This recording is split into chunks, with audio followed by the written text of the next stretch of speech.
How's it going, folks? This would be a what's on my iPhone 5. I know a couple of you guys are interested to see what I have on my iPhone. I'm currently using an iPhone 5 for AT&T, 16GB in white, obviously, and actually the case I'm rocking as well as the Poetic Atmosphere. So let's get started with the apps. Just as a heads up, I won't go in depth with every app that I have on my phone. If I did that, the video would be, I think, around 9 years long. So I'm going to show you a quick overview of all the apps I use on a daily basis, and if you have any questions about the app specifically, please feel free to leave a comment down below, or you can always @reply me on Twitter, twitter.com/themacintosh1. But let's get started. This is the home screen of my iPhone. The wallpaper is actually a tribute to my favorite show, 30 Rock. It's a quote that Tina Fey says a lot, so I really like it. Here's the home screen of my iPhone. It's actually pretty similar to the one that comes out of the box. I won't be going into any of the stock apps. But some notable things, I actually have YouTube, of course, which you get to download separately from iOS.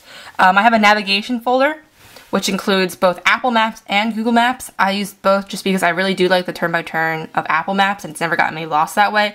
And then Google Maps is really great for walking directions and transit information.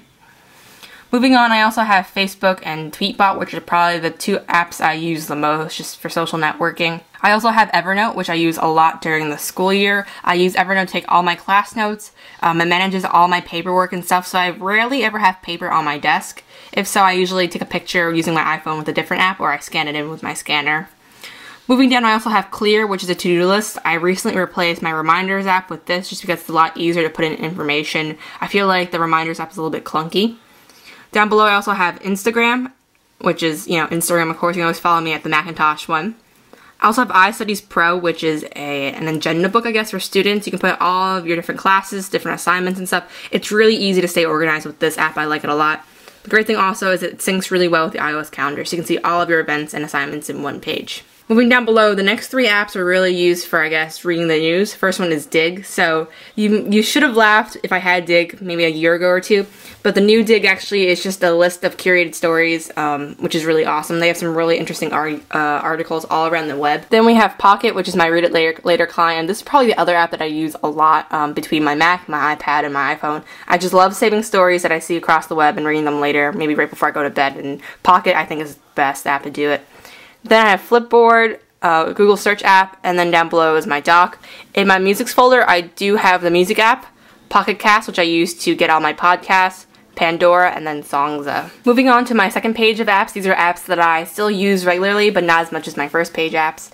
Starting off, I have a chat folder, which I have both KakaoTalk and WhatsApp.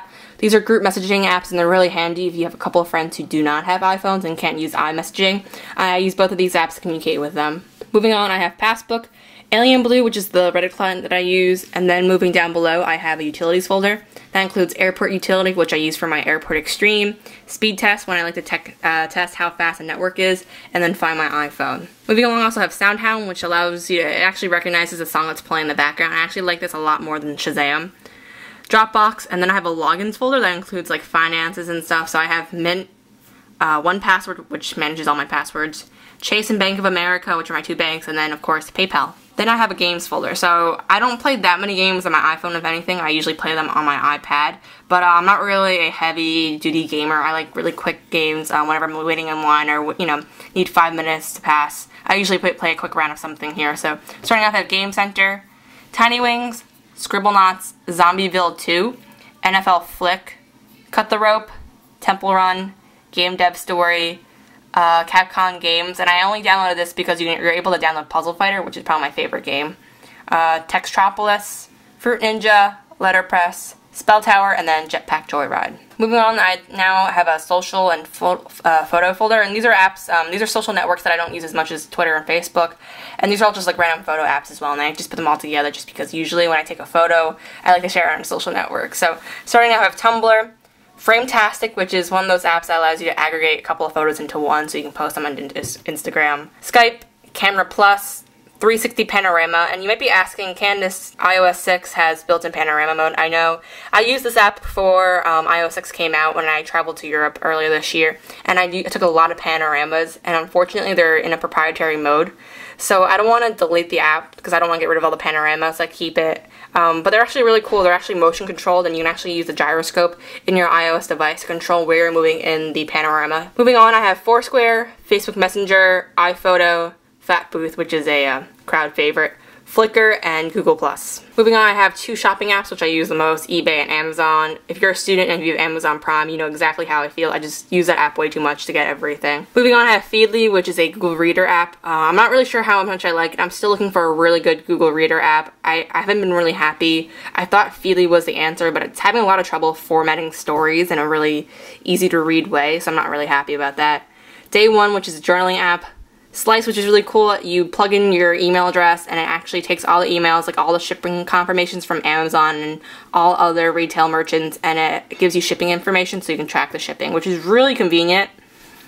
TwonkyBeam is the latest addition to my iPhone. If you actually use a Roku, unfortunately you can't use AirPlay from an iOS device. TwonkyBeam is really cool because if you open TwonkyBeam, it's pretty much just a browser, so if you navigate to YouTube and play a video, you can beam it to your Roku device, which is really great. And this is my last page of apps. These are the apps that I really don't use often at all. First is Newsstand. If I could put Newsstand into iPhone apps, I would. But with iPhone apps, I do have Calculator, Compass, all those apps. I also have the Apple Store app and Apple Cards. I used that once as a joke, and I guess I never deleted it. Find My Friend, Safari Reminder, all, just all the stock iOS apps that you find better replacements for. Moving on, I have Yelp, which is really great for finding restaurant reviews, and then Study Blue, which is a flashcard creator, manager, collaboration tool. It's really great if you're a student and you have to memorize anything. I used it a lot last year. Next, I have movies and TV. So this is Netflix, Apple Trailers, my Roku remote, and then Optimum, which is my ISP, and I'm able to program my DVR and watch live TV from my iPhone, which is pretty cool. Then I have Flashlight, CNN, and then here I have a random utilities folder where I have HopStop, which is a really great way of navigating maybe something like New York City. I'm horrible at reading subway maps, so whenever I go into the city, I use HopStop. I put in where I am and where I want to go, and it tells me what subway to take. It's just really easy. JotNot, which is actually the scanner app that I use with Evernote. If I ever have a paper and I don't feel like scanning it using my scanner because it's too slow, I take a picture with JotNot and then send it over to Evernote. TuneMaster, which I use to tune my violin. Mobile Mouse, which turns my iOS device into a mouse for my MacBook Pro, and then the Square Register. And then the last 2 apps I have the Weather Channel, because the iOS app doesn't really give you any other information except for the temperature and the forecast. Especially during the winter time when there's a lot of snow coming in, it's nice to see the Weather Channel and what they're predicting. And then the last app I have is the NBA Game Time app to track scores and to see what teams are playing. So that's my iPhone 5. If you have any questions about the apps, or even my iPhone 5 itself, please feel free to leave a comment down below or find me on Twitter, twitter.com/themacintosh1. I also do have a Tumblr blog, so if you're on Tumblr, just go to themacintosh1.com and that'll redirect you to my Tumblr blog. So I hope you guys enjoyed this. Please leave video suggestions, comments, anything down below, and I'll see you guys soon.